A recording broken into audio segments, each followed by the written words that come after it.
What if your story could ignite a movement?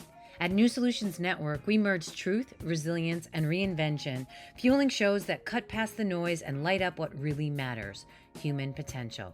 Police, athletes, survivors, incarcerated folks, visionaries, we bring raw, real voices the world needs to hear. Want to share your story? Want to sponsor change? Now is the time. New Solutions Network, unlocking the future, one voice at a time. Welcome back, everyone. I'm Ian Jones, and this is Sexy Science Time, in the sexiest science of all, psychedelic mushrooms. We talked a little bit in the previous episode about the origins of psychedelic mushrooms. So let's take a dive in and what makes them current, what makes them interesting. Obviously, many people that are listening to this will have awareness of people that take them for fun.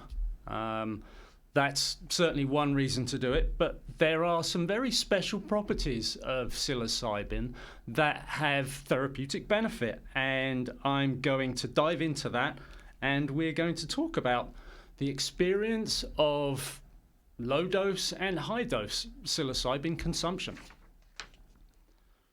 The thing which makes them most potent is was alluded to in our earlier talk when we talked about this dissolution of self, which gets you to a point where under certain circumstances you can feel like you're in the presence of God.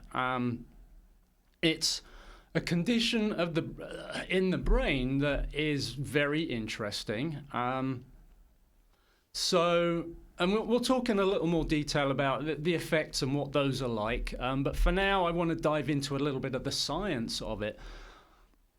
Psilocybin actually breaks down to a different chemical once you consume it called psilocin. And psilocin's interesting because it's very, very similar to serotonin. And it's how our body regulates mood. And so there are bits in our brain that are for receiving serotonin and then processing our moods and emotions. And psilocin plugs right in there, and when it does that, some very interesting stuff happens. I'm a little bit hesitant because I find this fascinating and exciting. It does something really unique to our neurons, the bits of our brain that are how our thoughts and how our connections and how we learn, they're really at the root of that. And when the brain is under the influence of psilocin, our neurons are more able to produce more branches, to make better connections, and to increase the size of any existing connections that reinforce learning. And so through the consumption of psilocybin, our brains actually get a little more effective. At this point, without hopefully oversharing too much, my wife had an experience, for example, where typically she would need her reading glasses, to look at her phone. And after a very small dose, I think 250 milligrams or so of psilocybin capsule, we noticed that she wasn't needing to use her reading glasses to look at her phone anymore. And that was clearly an indicator of how the brain processing speeds up just a little bit, becomes a little bit more efficient, to the point where her brain was able to fill in some of the gaps that her vision wasn't then providing. And I just thought that was a fascinating little example. The neurons, they're the bits of the brain that talk to each other, that learn, and in addition to that, there are a whole bunch of regions of the brain which are kind of like firing stuff at us and have competing signals. And there's a part of the brain which regulates that called the default mode network. And its purpose is to kind of like filter out the good bits and the bad bits of those signals and come out with a coherent message that gives the body and the brain something that it can actually act on. And so under the influence of psilocybin, the default mode network actually quietens down a little bit, and that is believed to be what in part helps people feel more creative or be more creative when they're under the influence of mushrooms. The process also, when that's going on, is an ideal time for a therapist to step in, or for an individual to, if they're disciplined enough about how they do it, to undergo significant therapeutic changes.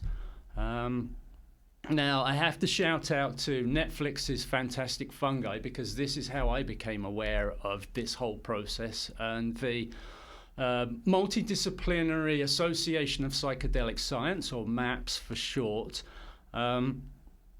did a whole bunch of experiments, not just on psilocybin, but that's really the one that interests me the most, to really kind of understand how it can help people suffering from various life traumas like PTSD or childhood trauma, in conjunction with a therapist, and produce results that are as close to what we can call a cure as I think anyone's willing to do at this point, in a way that psychiatric pharmaceutical drugs just don't do. These pharmaceutical drugs just kind of keep the mood in the channel, but they have all kinds of side effects, and I believe that patients often develop a tolerance to them, which requires that they then change, compared to a naturally occurring substance which has been used by humanity for thousands of, or tens of thousands of years even. It's a really great time to be in that, and I just need to take my glasses off for a second. The last thing I'm going to talk about here is actually something rather new, and I'm excited about this. I'm excited about the mental health benefits of it, because there are so many people out there who can benefit from this. So many people are hurting, so many people are on pharmaceutical drugs that aren't curing them, they're just kind of controlling them. And psychedelics are a possible way out of that, where they do get to see genuine improvements in their mental well-being long after the treatment has stopped, rather than having to continuously consume these chemicals. So that's one area of life that I really feel would be a great benefit to society. The other one, this new one, and I think the studies have only been out for a few months, and I was stunned, frankly, when I saw that. And big fat caveat in front of all this, the science that I'm about to talk about really only is based out of test tube experiments and experiments done on mice. And it's this, that psilocybin actually could, early indications show, slow down aging.